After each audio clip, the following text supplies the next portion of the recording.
Hello everyone, Gautam is education hub पर आप सभी का बहुत बहुत स्वागत है। उम्मीद है आप सभी अच्छे होंगे, एग्जाम की तैयारी अच्छे से जारी होगी। आज है 7 अक्टूबर 2024 और आज की करंट अफेयर की क्लास आप लोगों के सामने। क्लास शुरू करने से पहले आप लोगों से छोटी सी रिक्वेस्ट, अगर आप लोग चैनल पर नए हैं तो प्लीज़ चैनल को सब्सक्राइब कीजिएगा। अगर वीडियो आपको थोड़ी सी भी अच्छी लगे तो लाइक कीजिएगा और ज़्यादा से ज़्यादा शेयर कीजिएगा।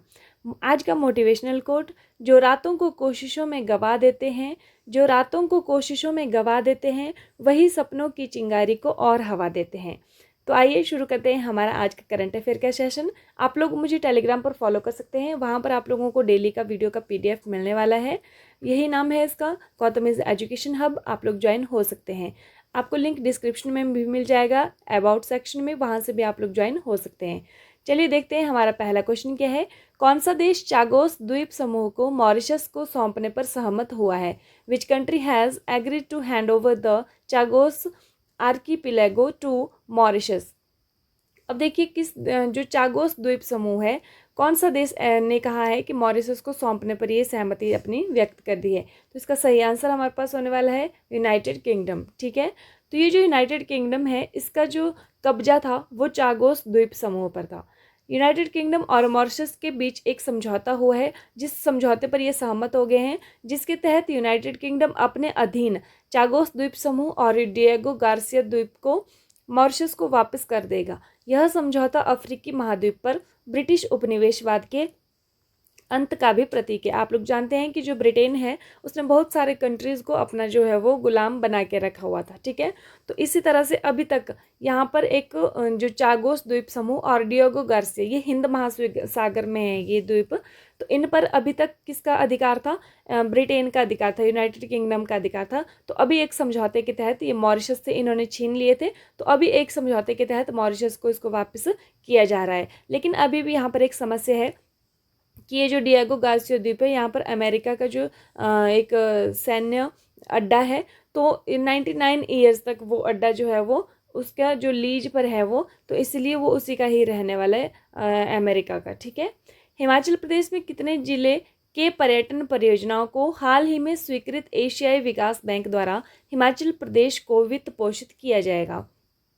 How many district tourism project in Himachal Pradesh will be funded by the recently approved Asian Development Bank to Himachal Pradesh?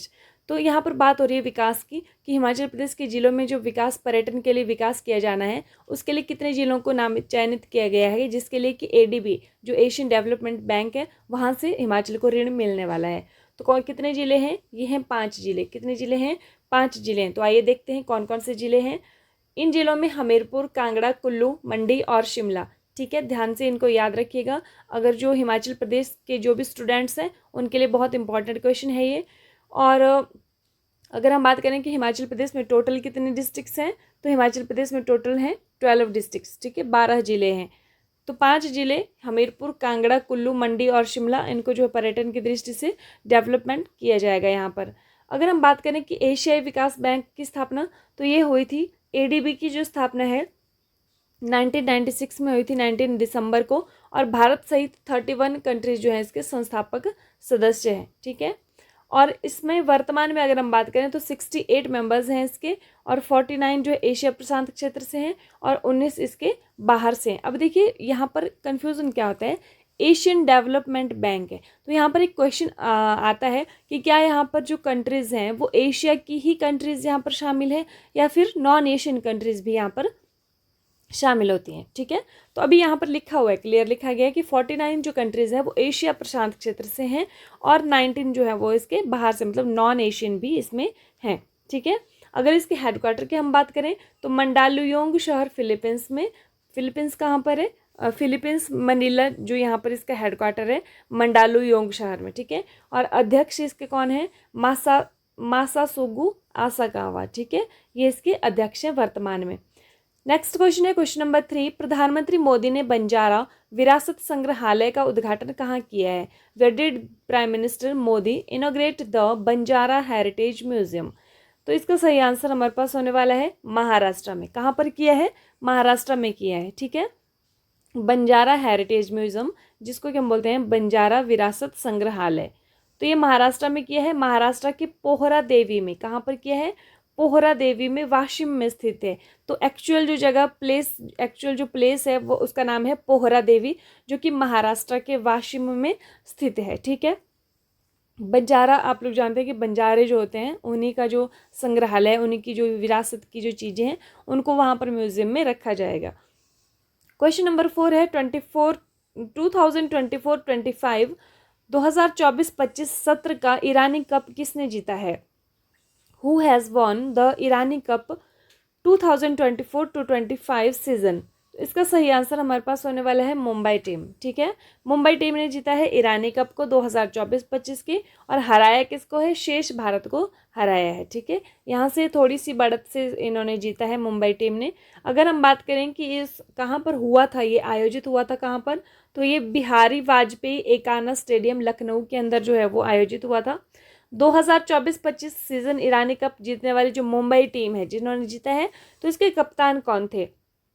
इसके कप्तान थे अजिंक्य रहाणे। ठीक है, और मुंबई ने यह खिताब 16 बार जीता है, एक बार साझा और 15 बार इन्होंने जीता है इसको, मतलब 16 बार लगभग इन्होंने जीत चुका है टोटल। क्वेश्चन नंबर 5 है पहला आदि गौरव सम्मान समारोह कहाँ आयोजित किया गया था? वेयर वॉज द फर्स्ट आदि गौरव सम्मान सेरेमनी हेल्ड? तो यह कहाँ पर हुआ है? यह हुआ है राजस्थान के अंदर। कहाँ पर हुआ है? राजस्थान के अंदर। नाम क्या है इसका? आदि गौरव सम्मान समारोह, और ये फर्स्ट है, मतलब पहला है ये। ठीक है, राजस्थान में इसको जो है वो आयोजित किया गया है। अब राजस्थान की जो एक्चुअल जगह है वो कहाँ पर किया गया है? मानगढ़ धाम बांसवाड़ा राजस्थान के अंदर किया गया है। ठीक है, और इसका उद्घाटन किया किसने है? हमारी जो प्रेसिडेंट है वर्तमान में कौन है? राष्ट्रपति द्रौपदी मुर्मू जी, उन्होंने इसका उद्घाटन किया है। ठीक है, अब इसमें जो ये आदि गौरव जो सम्मान है, इसकी 3 श्रेणियों में इसको बांटा गया है। एक तो आदि गौरव, आदि रत्न गौरव सम्मान, आदि सेवा गौरव सम्मान और आदि ग्रामोत्थान गौरव सम्मान। ठीक है, 3 श्रेणियों में इसको बांटा गया है। अगर हम बात करें कि राजस्थान के राज्यपाल, तो राजस्थान के जो राज्यपाल हैं उनका नाम है हरिभाऊ बागड़े, और मुख्यमंत्री कौन है यहाँ के? भजन लाल शर्मा। नेक्स्ट क्वेश्चन है विश्व में सर्वाधिक विदेशी मुद्रा भंडार वाले देशों में भारत का कौन सा स्थान है? What is the rank of India among the countries which with highest foreign exchange reserve in the world? इसको हम फॉरेक्स रिजर्व भी बोलते हैं। क्या बोलते हैं इसको? Forex reserve. जो विदेशी मुद्रा भंडार है उसको बोलते हैं फॉरेक्स रिजर्व। मतलब अब बात क्या हो रही है कि भारत इस फॉरेक्स रिजर्व में कौन से स्थान पर है? ठीक है, तो भारत जो है वो चौथे स्थान पर है। कौन से स्थान पर है? चौथे स्थान पर है। मतलब जो पूरी ऑल ओवर द वर्ल्ड की अगर हम बात करें तो 3 ऐसे कौन से देश हैं जो भारत से आगे हैं? एक तो चीन है, जापान है, स्विट्जरलैंड है। ठीक है, जो कि विदेशी मुद्रा भंडार में भारत से आगे हैं, और भारत है चौथे नंबर पर। ठीक है, देखिए कितनी बढ़त भारत ने की है इसमें। अब फॉरेक्स रिजर्व में 12.6 अरब डॉलर जो है वो 27 सितंबर 2024 को यहाँ पर बढ़ोतरी इन्होंने की थी, और इस तरह भारत का जो विदेशी मुद्रा भंडार है वो 700 अरब डॉलर के पार पहुँच गया, और यह भारत के लिए ऐतिहासिक उपलब्धि है। अगर हम बात करें कि इसका जो संरक्षक है वो कौन है, मतलब कौन इसको हैंडल करता है, तो वो आरबीआई है। ठीक है, रिजर्व बैंक ऑफ इंडिया, जो सेंट्रल बैंक है हमारा इंडिया का। तो आरबीआई अधिनियम 1934 के मुताबिक आरबीआई को विदेशी मुद्रा भंडार का प्रबंधन करने का अधिकार है। ठीक है, इसमें विदेशी मुद्रा में क्या क्या आता है? जो विदेशी मुद्रा परिसंपत्तियां जो होती हैं, ठीक है, और इसके साथ जो मतलब जैसे गोल्ड में रखा होता है, जो विदेशी फॉरेक्स, मतलब फॉरेक्स रिजर्व, जो फॉरेन हमारे पास करेंसी होती है उसका जो रिजर्व है वो कितना है हमारे पास, उसके अकॉर्डिंग ये रैंकिंग मिलती है। ठीक है, इससे अगर हम विदेशी ऋण है तो उसको हटाने में भी हेल्प होती है। ठीक है, अगर विदेशों से हमें कुछ आयात करना है तो वहाँ पर उस फॉरेक्स रिजर्व से हम उस करेंसी को दे सकते हैं। ठीक है, वो फॉरेन करेंसी होती है, और इसमें एसडीआर इसमें वो भी इसमें शामिल होता है। अक्टूबर 2024 में भारत सरकार ने किस अंतर्राष्ट्रीय एजेंसी में शामिल होने की स्वीकृति दी? In October 2024 the Indian government approved to join which international agency? ठीक है, तो कौन सी अंतर्राष्ट्रीय एजेंसी में शामिल होने की स्वीकृति दी है? तो अंतर्राष्ट्रीय ऊर्जा दक्षता हब। क्या नाम है इसका? अंतर्राष्ट्रीय ऊर्जा दक्षता हब, जिसको कि हम इंग्लिश में बोलते हैं इंटरनेशनल एनर्जी एफिशिएंसी हब। ठीक है, तो इसके अंदर जो है वो शामिल होने की इन्होंने मंजूरी दे दी है। ठीक है, खाद्य सुरक्षा और कृषि में आत्मनिर्भरता प्राप्त करने के लिए भारत सरकार द्वारा कौन सी समग्र योजना शुरू की गई है? Which overall scheme has been launched by the government of India to achieve food security and self reliance in agriculture। ठीक है, तो ये बात हो रही है यहाँ पर खाद्य सुरक्षा और कृषि में आत्मनिर्भरता की, ज़्यादा हमें क्या ना करना पड़े, आयात ना करना पड़े। ठीक है, तो इसके लिए यहाँ पर बात हो रही है। तो कौन सी योजना शुरू हुई है? इसका नाम है कृषोन्नति योजना। क्या नाम है इसका? कृषोन्नति योजना, कृषोन्नति स्कीम है ये। ठीक है, मतलब कृषोन्नति मतलब कृषि में उन्नति की योजना है ये। ठीक है, PMRKY योजना टिकाऊ कृषि को बढ़ावा देने पर केंद्रित है, जबकि KY मतलब कृषि उन्नति योजना खाद्य सुरक्षा और कृषि आत्मनिर्भरता प्राप्त करने पर ध्यान केंद्रित करेगी। अब आप लोग सोच रहे होंगे कि ये PMRKY क्या है? तो PMRKY है प्रधानमंत्री राष्ट्रीय कृषि विकास योजना। मतलब दो योजनाएं लॉन्च हुई हैं, एक PMRKY और KY।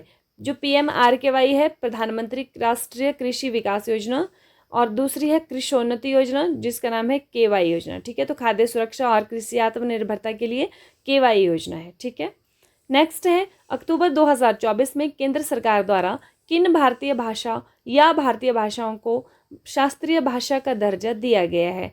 विच इंडियन लैंग्वेज और languages have been given the status of classical language by the central government in October 2024। तो कौन कौन सी भाषाओं को जो है शास्त्रीय भाषाओं को दर्जा दिया गया है? मराठी और असमिया, पाली, प्राकृत, बंगाली या फिर उपरोक्त सभी। तो इसका सही आंसर हमारे पास होने वाला है उपरोक्त सभी, मतलब ऑल ऑफ द अबव। ठीक है, तो कितनी देखिए पहले जो है वो कितनी शास्त्रीय भाषाएं थी? 6 शास्त्रीय भाषाएं थी, लेकिन अब टोटल कितनी हो चुकी हैं? 5 इसमें और मिल गए हैं, तो अब टोटल हो चुकी हैं हमारे पास 11 भाषाएं। ठीक है, मराठी, असमिया, पाली, प्राकृतिक, बंगाली ये अभी रिसेंटली जुड़ी हैं, तो किसी भी एग्जाम में क्वेश्चन पूछा जा सकता है, तो इसीलिए इसको ध्यान से पढ़िएगा। तमिल, संस्कृत, तेलुगु, कन्नड़, मलयालम, ओडिसी ये पहले से थी। ठीक है, ये कितनी थी? 6 जो लैंग्वेजेस थी वो पहले से थी, शास्त्रीय भाषाओं को दर्जा इनको मिला हुआ था। अगर हम बात करें कि सबसे पहले किस भाषा को मिला था, तो तमिल को मिला था। और कब मिला था? 2004 मतलब 2004 में इसको मिला था, और ये पहली भाषा थी शास्त्रीय भाषा का दर्जा पाने वाली। तो अब तक 2004 से लेकर के 2024 तक 11 भाषाएं हो चुकी हैं जिनको की दर्जा मिल चुका है। ठीक है, शास्त्रीय भाषा का। और अगर हम बात करें कि हमारे भारतीय संविधान में जो भाषाएं हैं, कितनी भाषाओं का उल्लेख है भारतीय संविधान में? तो भारतीय संविधान में 22 भाषाओं का उल्लेख है। और ये जो 22 भाषाएं हैं ये कौन सी अनुसूची में है? 8वीं अनुसूची में इसका उल्लेख है। ठीक है, सबसे पहले जब संविधान लिखा गया था, तैयार किया गया था, तो उस टाइम पर 14 थी। ठीक है, फिर उसके बाद जो है वो ये बाद में जोड़ी गई हैं भाषाएं बाकी की। ठीक है, तो ये आपको ध्यान रखना है। और कौन सी अनुसूची में है? 8वीं अनुसूची के अंदर इनको जोड़ा गया है। अगर हम बात करें कि 15वीं भाषा जो है वो सिंधी जोड़ी गई थी। ठीक है, और उसके बाद 16, 17, 18 फिर 3 भाषाएं और जोड़ी गई, जिसको कि हम याद रखने की ट्रिक है नमक मतलब नेपाली, मणिपुरी और कोंकणी। ठीक है, और उसके बाद 4 भाषाएं और जोड़ी गई थी जिनको याद रखने की ट्रिक है BDMS, बोडो, डोंगरी, मैथिली, संथाली। ठीक है, तो इस तरह से इनको जोड़ा गया था। नेक्स्ट देखते हैं, भारत सरकार का कौन सा मंत्रालय हाल ही में स्वीकृत राष्ट्रीय खाद्य तेल मिशन तिलहन NMEO तिलहन को लागू करेगा? तो कौन सा मंत्रालय करने वाला है? ठीक है, राष्ट्रीय खाद्य तेल मिशन है ये तिलहन, जिसको क्या बोलते हैं? NMEO तिलहन। तो इसको लागू करने वाला मंत्रालय कौन सा है? Which ministry of the government of India will implement the recently approved national mission on edible oil seeds NMEO oil seeds? ठीक है, तो इसका सही आंसर हमारे पास होने वाला है केंद्रीय कृषि एवं परिवार कल्याण मंत्रालय। ठीक है, कौन सा मंत्रालय है? केंद्रीय कृषि एवं परिवार कल्याण मंत्रालय, union ministry of agriculture and family welfare. ठीक है, तो ये मंत्रालय है इसको लागू करने वाला। अभी देखिए क्या है कि जो भारत है वो दुनिया में खाद्य तेलों का सबसे बड़ा आयातक देश है, और अपनी लगभग 60 to 65% जो हमारी ज़रूरतें हैं, जो नीड्स हैं हमारी खाद्य तेल को लेकर के, उनका 60 to 65% जो है वो इंडिया क्या करता है, इम्पोर्ट करता है, आयात करता है। तो इम्पोर्ट के जरिए ही उसको पूरा करता है। तो अब देखिए अपना जो ज़्यादातर पाम ऑयल है कहाँ से हम लेते हैं, इंडोनेशिया और मलेशिया से लेते हैं, जबकि अर्जेंटीना, ब्राज़ील, रशिया, यूक्रेन से सोया तेल और सूरजमुखी तेल हम यहाँ से प्राप्त करते हैं। तो ये जो योजना है, इस योजना की जो अवधि है ये कितनी है, 2024-25 से 2030-31, मतलब 7 वर्ष की अवधि है। इसका काम क्या है, इसका काम ये है कि हम खाद्य तेलों पर जो है वो आयात को कम कर सकें, यानी कि हम उनका यहाँ पर अपने देश के अंदर उनको प्रोडक्शन उनका कर सकें, उत्पादन ज़्यादा से ज़्यादा कर सकें, उसको बढ़ावा मिल सके। तो इसी के लिए ये योजना जो है वो शुरू की गई है। तो आइए देखते हैं रिवीजन करंट अफेयर का। When has World Animal Day 2024 been celebrated recently? हाल ही में विश्व पशु दिवस 2024 कब मनाया गया है? सही आंसर होने वाला है 4 अक्टूबर को मनाया गया है। थीम क्या है? The world is their home too, यानी दुनिया उनका भी घर है। क्वेश्चन नंबर 2 है, हाल ही में क्लाउडिया शिनबाम किस देश की पहली महिला राष्ट्रपति बनी है? Recently Claudia Sheinbaum has become the first women president of which country? तो सही आंसर हम जानते हैं, इसका आंसर है मैक्सिको। ठीक है, नेक्स्ट हमारे पास आता है, हाल ही में स्पिनर प्रवीण जयविक्रमा पर आईसीसी के द्वारा प्रतिबंध लगाया गया है, वह किस देश से संबंध रखते हैं? Recently spinner Praveen Jayawickrama has been banned by ICC, which country does he belong to? सही आंसर हमारे पास होने वाला है श्रीलंका। ठीक, कहाँ से संबंध रखते हैं? श्रीलंका से संबंध रखते हैं। नेक्स्ट है, हाल ही में प्रधानमंत्री मोदी ने किस राज्य में धरती आबा जनजातीय ग्राम उत्कर्ष अभियान की शुरुआत की है? In which state has prime minister Modi recently launched the Dharti Aaba tribal village upliftment campaign? सही आंसर हमारे पास होने वाला है झारखंड। ठीक है, तो ये जो धरती आबा है कहाँ पर हुआ है, अपलिफ्टमेंट कैंपेन है ये, तो कहाँ पर हुआ है, ये झारखंड में हुआ है। ठीक है, हाल ही में रिलायंस समूह किस देश के नवीकरणीय ऊर्जा क्षेत्र में निवेश करेगा? Recently Reliance group will invest in the renewable energy sector of which country? सही आंसर हमारे पास होने वाला है भूटान। ठीक है, किस पे करने वाला है? भूटान पे करने वाला है। ये जो भूटान है इसको क्या बोलते हैं? कंट्री ऑफ थंडरबोल्ट भी इसको कहा जाता है। ठीक है, हाल ही में महाराष्ट्र सरकार किसे स्वर्गीय Vasudev Gaitonde lifetime achievement award पुरस्कार से सम्मानित करेगी? Recently whom will the Maharashtra government honour with the late Vasudev Gaitonde lifetime achievement award? सही आंसर हमारे पास होने वाला है लक्ष्मण श्रेष्ठ। क्या आंसर है? लक्ष्मण श्रेष्ठ को करने वाले हैं। ठीक है, कौन थे ये वासुदेव गायतोंडे जी? ये भारत के फेमस चित्रकार थे। ठीक है, अमूर्त कलाकार इनको कहा जाता था। हाल ही में ग्लोबल शतरंज लीग का दूसरा संस्करण कहाँ पर हुआ है? Where has the second edition of global chess league started recently? सही आंसर हमारे पास होने वाला है लंदन। ठीक है, कहाँ पर हुआ है? लंदन के अंदर हुआ है।